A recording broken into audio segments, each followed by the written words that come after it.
ಹೀಗಿರುವಾಗ ಗಂಗಾದೇವಿ ಕಾಶಿಯಿಂದ ಇಲ್ಲಿ ಬರ್ತಾ ಇದೆ ಅಂತ ಹೇಳೋ ಸ್ಥಳ ಪುರಾಣ. ಆ ಬ್ರಹ್ಮರಾಕ್ಷನ ಸಂಹಾರ ಮಾಡಿದ್ರಿಂದ ಅಂದ್ರೆ ಈ ಒಂದು ತೀರ್ಥವನ್ನು ತಗೊಂಡು ಹೋಗಿ ಯಾವುದೇ ಒಂದು ಒಳ್ಳೆ ಕೆಲಸ ಮಾಡೋದಿತ್ತು ಅಂತಂದ್ರೆ ಅವರ ನೋಡ್ತೀರಿ ನೀವು ಹಿಂಗಿರಲ್ಲ ಬೆಟ್ಟದಿಂದ ಬರುತ್ತೆ ಈ ನೀರು. ಆ ಕಡೆ ಈ ಕಡೆ ಬಸವನ ಮೂರ್ತಿಗಳನ್ನು ನೋಡಿರ್ತಾರೆ. ಜೀವ ವೈವಿಧ್ಯತಾ ತಾಣ ಆಗಿತ್ತು. ಇಲ್ಲಿ ಯಾವ್ಯಾವ ಥರದ ಪಕ್ಷಿಗಳು ಇರ್ತಾವ.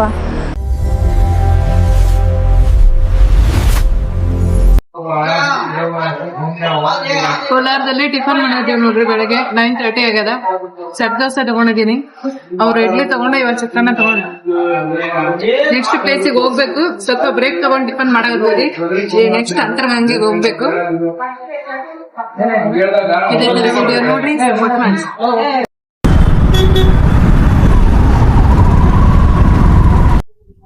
ಓಂ ಶ್ರೀ ಗುರುಭ್ಯೋ ನಮಃ. ನಮಸ್ಕಾರ ವೀಕ್ಷಕರೇ. ನಾವು ನೋಡ್ರಿ ಇವತ್ತು ಕೋಲಾರ ಜಿಲ್ಲೆಯಿಂದ ಅಂದ್ರೆ ಕೋಲಾರ ಬಸ್ ನಿಲ್ದಾಣದಿಂದ ಸುಮಾರು 3.5 ಕಿಲೋಮೀಟರ್ ದೂರದಲ್ಲಿರ್ತಕ್ಕಂತಹ ಬೆಂಗಳೂರು ನಗರದಿಂದ ಸುಮಾರು 70 ಕಿಲೋಮೀಟರ್ ದೂರದಲ್ಲಿರ್ತಕ್ಕಂತಹ ಒಂದು ಸುಂದರವಾದ ಪ್ರಾಕೃತಿಕ ಸ್ಥಳಕ್ಕೆ ಬಂದೀವಿ ನೋಡ್ರಿ. ಇದು ಹಿಂದೂಗಳ ಪವಿತ್ರ ಕ್ಷೇತ್ರವಾಗಿರ್ತಕ್ಕಂತಹ ಕಾಶಿ ವಿಶ್ವೇಶ್ವರ ದೇವರಷ್ಟೇ ಪವಿತ್ರವಾದ ದೇವಸ್ಥಾನ ಅಂತ ಕರೀತಾರ. ಇದೇ ಅಂತರ್ಗಂಗೆ ದೇವಸ್ಥಾನ ನೋಡ್ರಿ. ಇದು ಒಂದು ಅದ್ಭುತ ಚಾರಣಕ್ಕೆ ಸಾಕ್ಷಿಯಾಗಿರ್ತಕ್ಕಂತಹ ಬೆಟ್ಟ ಅಂತಾನೆ ಹೇಳ್ಬೋದು. ಜೀವ ವೈವಿಧ್ಯ ತಾಣ ಅಂತಾನೆ ಹೇಳ್ಬೋದು. ಮೇಲೆ ಹೋಗಿ ಅದೆಲ್ಲ ಏನಂತ ತೋರಿಸ್ತೀನಿ ಬನ್ನಿ ಫ್ರೆಂಡ್ಸ್, ಒಳಗೆ ಹೋಗೋಣ. ಇದೇ ನೋಡ್ರಿ ಅಂತರ್ಗಂಗೆ ದೇವಸ್ಥಾನದ ಎಂಟ್ರೆನ್ಸ್.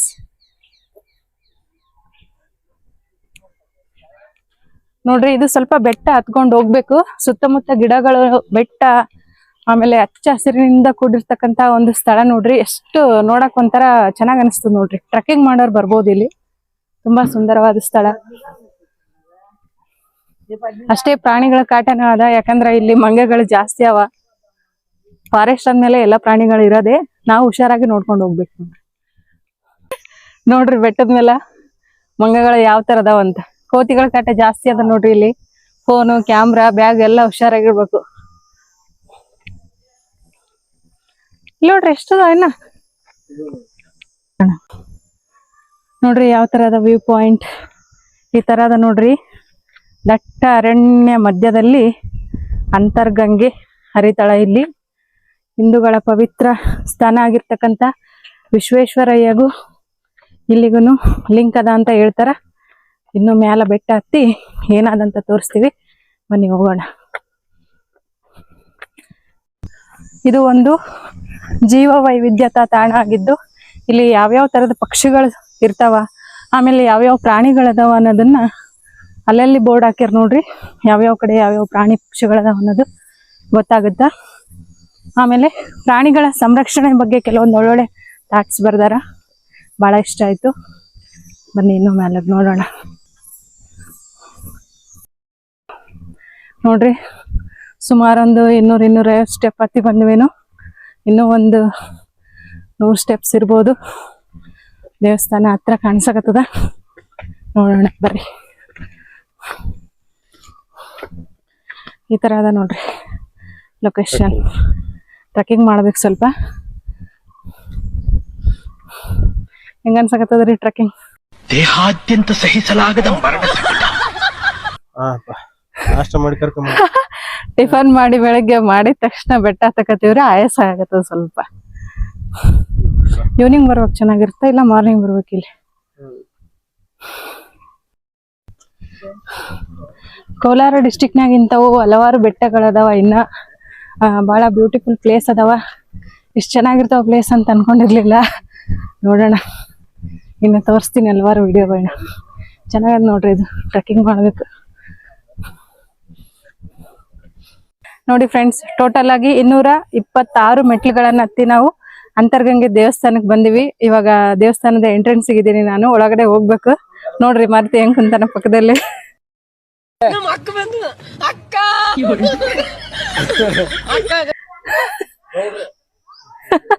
ಗೌಡ್ರು ದೇವಸ್ಥಾನ ಕಾವಲ್ ಕಾಯಕ್ ಕುಂತಾರ.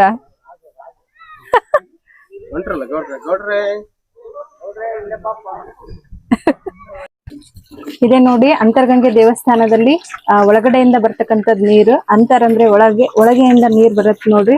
ಇದು ಎಲ್ಲೆಲ್ಲಿಂದ ಬರುತ್ತೆ ಅನ್ನೋದು ಯಾರಿಗೂ ಗೊತ್ತಿಲ್ಲ. ಬಟ್ ಎಂತ ಬೇಸಿಗೆ ಇರ್ಲಿ, ಮಳೆಗಾಲನೇ ಇರ್ಲಿ, ಚಳಿಗಾಲನೇ ಇರ್ಲಿ, ಇದೇ ತರ ನೀರ್ ಬರ್ತಾನೆ ಇರುತ್ತೆ ನೋಡ್ರಿ. ಬಸವನ ಬಾಯಿಯಿಂದ ಅಂದ್ರೆ ಒಳಗ್ ಬೆಟ್ಟದಿಂದ ಬರುತ್ತೆ ಈ ನೀರು. ಆ ಕಡೆ ಈ ಕಡೆ ಬಸವನ ಮೂರ್ತಿಗಳನ್ನ ಇಲ್ಲಿ ಇಟ್ಟಾರ ನೋಡ್ರಿ. ಯಾವ ತರ ಬರುತ್ತ್ರಿ ನೀರ್, ಜರಿ ತರ ಕೆಳಗ್ ಬೀಳುತ್ತೆ ನೋಡ್ರಿ. ಕಲ್ಲಿನಿಂದ ಬಂದು ಕೆಳಗ್ ಬೀಳ್ತಾವ ನೋಡ್ರಿ ನೀರ್. ಸ್ವಲ್ಪ ಕೆಳಗ್ ರೈಟ್ ಅಷ್ಟ ಬರುತ್ತಲ್ಲ.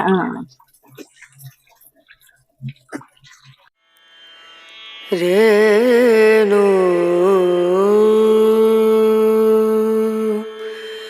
ರನ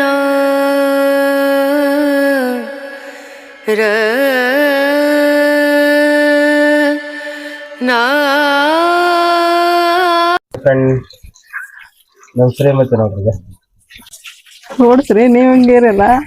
ಏನಿಲ್ಲ ಅಕ್ಕ ಅನ್ಬೇಡಪ್ಪ ನೀನು ಮೇಡಮ್ ಅನ್ನು. Call me madam, call me ma'am madam, call me ma'am ಅಷ್ಟೇ ಅಕ್ಕ. ಏನ್ ಬೇಕ್ರದ? ನೀರ್ ಕುಡಿತಾನಪ್ಪ, ಕುಡ್ದು ಹೋಗ್ಬಿಡು. ನೀರ್ ಬೇಕಾ? ಅಲ್ಲ ನೋಡ್ರಿ ಎಷ್ಟು ಲವ್ ನಮ್ ಮಿಸ್ಸಸ್. ಏನಿಲ್ಲ ಬಾರ ಯಾಕ ರಜಾ ಅಂತ ಏನೋ ಕೊಡ್ಲಿಲ್ಲ ಅಂತ ಫೀಲ್ ಆಗಿದೆ. डिप्रेशन में रहता हूँ हमेशा. ಇದು ಬೆಟ್ಟದ ಅಂತರಾಳದಿಂದ ಬರ್ತಕ್ಕಂತ ಈ ನೀರನ್ನು ನಾವು ಸೇವನೆ ಮಾಡುವುದರಿಂದ ನಮ್ಮ ದೇಹದಲ್ಲಿರ್ತಕ್ಕಂಥ ಹಲವಾರು ಆರೋಗ್ಯ ಸಮಸ್ಯೆಗಳು, ಚರ್ಮ ವ್ಯಾಧಿ ಎಲ್ಲ ನಿರ್ಮೂಲನೆ ಆಗ್ತದಂತ ಇಲ್ಲಿ ಜನ ನಂಬ್ತಾರ ನೋಡ್ರಿ. ಅಂದ್ರೆ ಈ ಒಂದು ತೀರ್ಥವನ್ನು ತಗೊಂಡೋಗಿ ಯಾವುದೇ ಒಂದು ಒಳ್ಳೆ ಕೆಲಸ ಮಾಡೋದಿತ್ತು ಅಂತಂದ್ರೆ, ಅವರ ಹೊಲ ಗದ್ದೆಗಳಿಗೆ ಆಗಿರ್ಬೋದು ಅಥವಾ ಬೇರೆ ಯಾವ್ದಾದ್ರು ಒಂದು ಹೊಸ ಕೆಲಸ ಮಾಡ್ಬೇಕಿತ್ತಂದ್ರೆ ಈ ನೀರಿನಿಂದನೇ ಅವ್ರು ಸ್ಟಾರ್ಟ್ ಮಾಡ್ತಾರಂತ. ನಾವು ಸೇವನೆ ಮಾಡೋಣ ಈ ಒಂದು ಪವಿತ್ರ ತೀರ್ಥವನ್ನು. ಬನ್ನಿ ಸ್ವಾಮಿ.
ಅಂತರಗಂಗೆ ದೇವಸ್ಥಾನದಲ್ಲಿರ್ತಕ್ಕಂಥ ಕಾಶಿ ವಿಶ್ವೇಶ್ವರ ದೇವಸ್ಥಾನದ ಆಲಯದಲ್ಲಿ ನಾವಿದ್ದೀವಿ.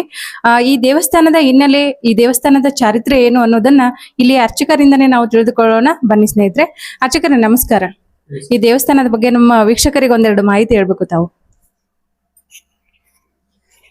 ಶಾಂತಂ ಪದ್ಮಾಸನಸ್ಥಂ ಶಶಿಧರ ಮುಕುಟಂ ಪಂಚವಕ್ತಂ ತ್ರಿನೇತ್ರಂ ಶೂಲಂ ಬಜ್ಜಂಚ ಖಡ್ಗಂ ಪಾರ್ಶ್ವಮುಭಯಂ ದಕ್ಷಭಾಗೆ ವಹಂತಂ ನಾಗಂ ಭಾಷಂಚ ಘಂಟಾಂ ಪ್ರಳಯವದಂ ಶಾಂಕಶಂ ವಭವಾಗೆ ನಾನಾಲಂಕಾರಯುಕ್ತಂ ಸ್ಫಟಿಕಮಣಿಗಂ ಪಾರ್ವತೀಶಂ ನಮಾಮಿ.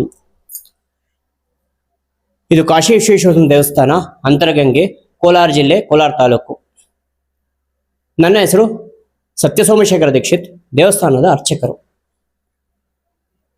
ಈ ದೇವಸ್ಥಾನ 5000 ವರ್ಷಗಳ ಹಿಂದೆ ದ್ವಾಪರ ಯುಗದ ಅಂತ್ಯಕಾಲದಲ್ಲಿ ನಿರ್ಮಿತವಾದ ದೇವಸ್ಥಾನ. ಅಂದ್ರೆ ಇಲ್ಲಿ ಮುಚ್ಕುಂದ ಮಹರ್ಷಿಗಳು ಅಂತ ಕೃಷ್ಣನ ಗುರುಗಳು, ಅವರು ಇಲ್ಲಿ ತಪಸ್ ಮಾಡ್ಕೊಂಡಿದ್ದ ಸ್ಥಳ ಇದು, ಅವರ ಆಶ್ರಮ ಇದು. ಅವರು ಇಲ್ಲಿ ತಪಸ್ ಮಾಡ್ಕೊಂಡಿದ್ದಾಗ ಈ ಬೆಟ್ಟದಲ್ಲಿ ಕಾಡಿನಲ್ಲಿ ಒಬ್ಬ ಬ್ರಹ್ಮರಾಕ್ಷಸ ಇದ್ದಂತೆ. ಆ ಬ್ರಹ್ಮರಾಕ್ಷಸನ ಸಂಹಾರ ಮಾಡಿದ್ರಿಂದ ಬ್ರಹ್ಮಹತ್ಯಾ ದೋಷದ ಪರಿಹಾರತ್ವವಾಗಿ ಮೂರ್ತಿಯನ್ನ ಪ್ರತಿಷ್ಠಾಪನೆ ಮಾಡ್ತಾರೆ, ಕಾಶಿ ವಿಶ್ವೇಶ್ವರ ದೇವರನ್ನ. ಅದೇ ರೀತಿನೇ ಏಕಕಾಲದಲ್ಲಿ ಪಂಚಲಿಂಗ ದರ್ಶನ ಆಗ್ಬೇಕು ಅಂತ 5 ಲಿಂಗಗಳನ್ನು ಪ್ರತಿಷ್ಠಾಪನೆ ಮಾಡ್ತಾರೆ. ಅವರು ಇಲ್ಲಿ ಪ್ರತಿಷ್ಠಾಪನೆ ಮಾಡಿ ಪ್ರತಿನಿತ್ಯ ಅವರ ಅಭಿಷೇಕಕ್ಕೋಸ್ಕರ, ದೇವರ ಅಭಿಷೇಕಕ್ಕೋಸ್ಕರ ಇಲ್ಲಿ ಶುದ್ಧವಾದ ಗಂಗೆ ಯಾವುದು ಸಿಗದೇ ಕಾರಣದಿಂದ, ಗಂಗೆ ಅಂದ್ರೆ ನೀರು, ಅಭಿಷೇಕಕ್ಕೋಸ್ಕರ ನೀರು ಸಿಗದೇ ಕಾರಣದಿಂದ ಪ್ರತಿನಿತ್ಯ ಅವರ ತಪೋಬಲದಿಂದ ಅವ್ರು ಕಾಶಿಗೆ ಹೋಗಿ ಅಲ್ಲಿ ಸ್ನಾನ ಮಾಡಿಕೊಂಡು ಅವರ ನಿತ್ಯ ಕರ್ಮಗಳನ್ನು ಮುಗಿಸ್ಕೊಂಡು ಅಲ್ಲಿಂದ ಗಂಗೆ ತಂದು ದೇವ್ರಿಗೆ ಅಭಿಷೇಕ ಮಾಡಿ ತಪಸ್ ಮಾಡ್ಕೊಂಡಿದ್ರಂತೆ. ಹೀಗಿರುವಾಗ ಒಂದು ದಿನ ಅವ್ರ ಯಥಾವಿಧಿ ಕಾಶಿಗೆ ಹೋದಾಗ ಅಲ್ಲಿ ಗಂಗಾದೇವ್ ಪ್ರತ್ಯಕ್ಷವಾಗಿ ಪ್ರತಿನಿತ್ಯ ನೀನು ಇಷ್ಟು ದೂರ ಯಾತಕ್ಕೆ ಬರ್ತೀರಾ ಅಂತ ಕೇಳ್ತಾರೆ. ಈ ರೀತಿ ನಾನು ಅಲ್ಲಿ ಒಂದು ದೇವಸ್ಥಾನ ಪ್ರತಿಷ್ಠಾಪನೆ ಮಾಡಿದ್ದೀನಿ. ದೇವ್ರಿಗೆ ಅಭಿಷೇಕಕ್ಕೋಸ್ಕರ ಕೈಂಕರ್ಯಗಳಿಗೋಸ್ಕರ ನೀರು ತಗೊಂಡು ಹೋಗ್ತಾ ಇದೀನಿ ಅಂತ ಹೇಳಿದಾಗ, ನೀನು ಸ್ಥಳಕ್ಕೆ ನಾನು ಬರ್ತೀನಿ, ನೀನು ಇಷ್ಟು ದೂರ ಬರ್ಬೇಕಾಗಿಲ್ಲ ಅಂತ ಹೇಳಿದಾಗ, ಅವರು ಒಂದಿನ ಹೇಳಿದಾಗ ಅವ್ರ ಕೈಯಲ್ಲಿ ನೀನೇ ಬರ್ತೀಯ ಅಂತ ನನಗೆ ನಂಬಿಕೆ ಏನು ಅಂತ ಹೇಳಿದಾಗ, ಅವ್ರ ಕೈಯಲ್ಲಿ ಋಷಿಗಳ ಕೈಯಲ್ಲಿ ಒಂದು ನಿಂಬೆಹಣ್ಣು, ಬೆತ್ತ, ಜಪಮಾಲೆ ಇತ್ತಂತೆ. ಹೀಗಿರುವಾಗ ಇದನ್ನ ಗುರ್ತಿಗಾಗಿ ಕಳಿಸ್ತೀನಿ ಅಂತ ಹೇಳಿದ್ರಂತೆ. ಅವ್ರ ಕೈ ಕೊಟ್ಬಿಟ್ಟು, ಗಂಗಾದೇವಿ ಕೈ ಕೊಟ್ಬಿಟ್ಟು ಅವ್ರು ಬಂದು ಇಲ್ಲಿ ನೋಡೋಷ್ಟರಲ್ಲಿ ದೇವ್ರ ತಳಭಾಗದಿಂದೆ ಗಂಗಾ ಮತ್ತೆ ನಿಂಬೆಹಣ್ಣು, ಬೆತ್ತ, ಗಂಗೆ ಅವ್ರು ಏನೇನು ಕೊಟ್ಟಿದ್ರು ಅವರು ಆ ನೀರ್ ಜೊತೆಲಿ ಇಲ್ಲಿ ಬರ್ತಾ ಇತ್ತಂತೆ. ಹೀಗಿರುವಾಗ ಗಂಗಾದೇವಿ ಕಾಶಿಯಿಂದ ಇಲ್ಲಿ ಬರ್ತಾ ಇದೆ ಅಂತ ಹೇಳೋ ಸ್ಥಳ ಪುರಾಣ. ಆದ್ರೆ ಆ ನೀರು ಎಲ್ಲಿಂದ ಬರುತ್ತೆ ಏನಂತ ಇದುವರೆಗೂ ಯಾರು ಕಂಡುಹಿಡಿದವರಿಲ್ಲ. 5 ವರ್ಷ ಮಳೆ ಇಲ್ದಿದ್ದು ಸಹಿತ ಇದೇ ರೀತಿನೇ ಬರ್ತಾನೆ ಇರುತ್ತೆ. ಇದನ್ನ ದಕ್ಷಿಣ ಕಾಶಿ ಕ್ಷೇತ್ರ ಅಂತ ಕರೀತಾರೆ. ಮತ್ತೆ ಈ ಬೆಟ್ಟನ ಶತಶೃಂಗ ಪರ್ವತ ಅಂತ ಕರೀತಾರೆ. ಯಾಕೆ ಅಂದ್ರೆ ದೂರದಿಂದ ನೋಡಿದಾಗ ಇಲ್ಲಿ 100 ಕೊಂಬುಗಳ ಹಾಗೆ ಕಾಣುತ್ತೆ ಬೆಟ್ಟ. ಆದ್ರಿಂದ ಶತಶೃಂಗ, ಶತ ಅಂದ್ರೆ 100, ಶೃಂಗ ಅಂದ್ರೆ ಕೊಂಬು, ಇದು 100 ಕೊಂಬುಗಳಾಗಿ ಕಾಣುತ್ತೆ. ಅದಕ್ಕೋಸ್ಕರ ಶತಶೃಂಗ ಪರ್ವತ ಅಂತ ಕರೀತಾರೆ. ಮತ್ತೆ ಇದನ್ನ ಪಂಚಲಿಂಗ ಕ್ಷೇತ್ರ ಅಂತ ಕರೀತಾರೆ. ಯಾಕೆ ಅಂದ್ರೆ ಇಲ್ಲಿ 5 ಲಿಂಗ ಪ್ರತಿಷ್ಠಾಪನೆ ಆಗಿದೆ. ಏಕಾಲದಲ್ಲಿ ಪಂಚಲಿಂಗ ದರ್ಶನ ಆಗುತ್ತೆ. 5 ಸೋಮವಾರಗಳು ಬಂದಾಗ ಕಾರ್ತಿಕ್ ಮಾಸದಲ್ಲಿ ತಲಕಾಡಿಗೆ ಹೋಗ್ತೀವಿ. ಆದ್ರೆ ಅಲ್ಲಿ ಒಂದೇ ಸರಿ 5 ಲಿಂಗ ದರ್ಶನ ಆಗಲ್ಲ, ಒಂದೊಂದು ದೂರದಲ್ಲಿದೆ. ಆದ್ರೆ ಏಕಾಲದಲ್ಲಿ ಪಂಚಲಿಂಗ ದರ್ಶನ ಆಗುತ್ತೆ ಅಂತ ಶತಶೃಂಗ ಪರ್ವತ ಮತ್ತೆ ಪಂಚಲಿಂಗ ಕ್ಷೇತ್ರ ಅಂತ ಕರಿತೀವಿ. ಅಂತರಗಂಗೆ ಅಂದ್ರೆ ಅಂತರ ಮಾರ್ಗದಲ್ಲಿ ಯಾರಿಗೂ ಕಾಣದೆ ಬರ್ತಾರೆ ಅನ್ನೋಸ್ಕರ ಅಂತರಗಂಗೆ ಅಂತ ಹೆಸರು. ಇಲ್ಲಿ ಬೇಕಾದಷ್ಟು ಜನ ಬಂದಿದ್ದಾರೆ. ಮತ್ತು ಆ ನೀರು ಎಲ್ಲಿಂದ ಬರುತ್ತೋ ಗೊತ್ತಿಲ್ಲ, ಬೆಟ್ಟದಿಂದ ಯಾವ ಗಿಡಮೂಲಿಕೆಗಳಿಂದ ಬಂದೋ ಇನ್ನೊಂದು ಮತ್ತೊಂದು ಗೊತ್ತಿಲ್ಲ. ಆದ್ರಿಂದ ಎಷ್ಟೋ ಜನ ಸೈಂಟಿಸ್ಟ್ ಬಂದ್ಬೇಕಾ ಇದನ್ನ ಆಯುರ್ವೇದಿಕ್ ವಾಟರ್ ಅಂತ ಪ್ರೂವ್ ಮಾಡ್ಬಿಟ್ಟು ಹೋಗಿದ್ದಾರೆ. ಆದ್ರಿಂದ ಇದು ಕಾಶಿಯಿಂದ ಬರುತ್ತೆ ಅಂತ ನಾವೆಲ್ಲ ನಂಬಿದೀವಿ. ಆ ಗಂಗಾದೇವಿ ಬಂದು ಇಲ್ಲಿ ನಮ್ಗೆ ನೆಲೆಸಿದ್ದಾರೆ. ಬೇಕಾದಷ್ಟು ಜನ ಬಂದು ಮೈ ತುಂಬಾ ಜ್ವರ ಇದ್ರು ಕೂಡ ಇಲ್ಲಿ ಬಂದು ಸ್ನಾನ ಮಾಡಿದ್ರೆ ಜ್ವರ ಹೋಗುತ್ತೆ. ಮತ್ತೆ ಎಷ್ಟೋ ಜನ ಇದನ್ನ ಕುಡಿದು ಪ್ರತಿನಿತ್ಯ ಇಲ್ಲಿ ಕುಡಿದ್ರೆ ಶುಗರ್ ಲೆವೆಲ್ಸ್ ಕೂಡ ಕಡಿಮೆ ಆಗಿದೆ. ಆ ರೀತಿ ಇದನ್ನ ಪವಿತ್ರವಾದ ನೀರು ಅಂತ ನಾವು ಇದ್ ಮಾಡ್ತೀವಿ. ಮತ್ತೆ ಎಷ್ಟೋ ಜನ ಇಲ್ಲಿ ಬಂದು ದೇವ್ರಿಗೆ ಅರ್ಕೆ ಮಾಡ್ಕೊಂಡು ಹೋಗಿದ್ರಿಂದ ಎಷ್ಟೋ ಜನಕ್ಕೆ ಅವ್ರಿಗೆ ತೀರಿ ಮತ್ತೆ ಬಂದು ಈ ತರ ನಮ್ಗೆ ಕೋರಿಕೆಗಳೆಲ್ಲ ತೀರಿದೆ ಸ್ವಾಮಿ, ನಾವು ಬಂದು ಏನೋ ಒಂದು ಮುರುಕು ಕಾಣಿಕೆ ಇದ್ ಮಾಡ್ತೀವಿ ಅಂತ ಹೇಳ್ಬಿಟ್ಟು ಹೋಗಿರೋ ಸಾಕ್ಷಿಗಳು ಬೇಕಾದಷ್ಟಿದೆ. ಅದರಿಂದ